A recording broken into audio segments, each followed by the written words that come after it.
नमस्कार दोस्तों। जिला अस्पताल में खिचड़ी का भंडारा तो होता ही है, पर हम समय समय पर कुछ अलग प्रकार की चीज़ें भी उनको बनाकर खिलाते हैं। इस बार हमने बनाई 500 से भी अधिक इडलियाँ और बहुत ही स्वादिष्ट सब्जियों से भरपूर सांभर। ये देखिए उसको बनाने ले जाने की प्रक्रिया कैसे होती है, ये हमने घर में ही बनाया।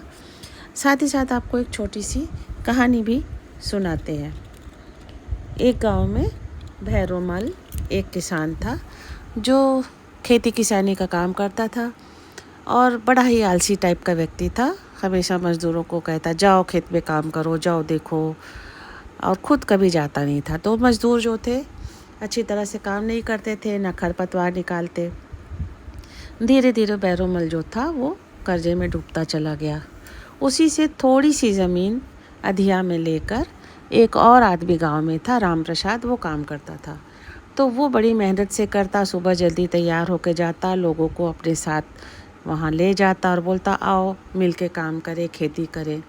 उसके छोटे से अधिया के खेत में ही काफ़ी अच्छी पैदावार होती, जिसे बेचकर वो घर खर्च भी चलाता और पैसे भी बचाता।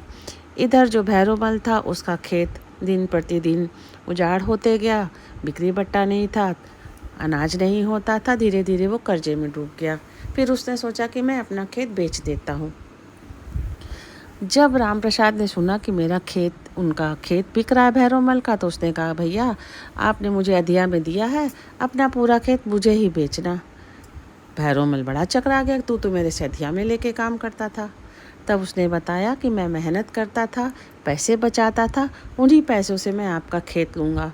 आप तो खाली आदमियों को भेज के काम कराते थे, इसी से आप नुकसान में आ गए, खुद कभी गए नहीं। भैरोमल को बात समझ में आ गई। उसने थोड़े खेत बेचे, कर्जा चुकाया और फिर राम प्रसाद के साथ मिलकर अच्छी तरीके से खेती करने लगा। धीरे धीरे उसकी भी स्थिति सुधर गई और वो अच्छी तरह से अपना जीवन यापन करने लगा।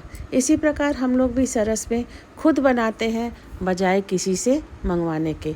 खुद मंगाओ, खुद बनाओ, खुद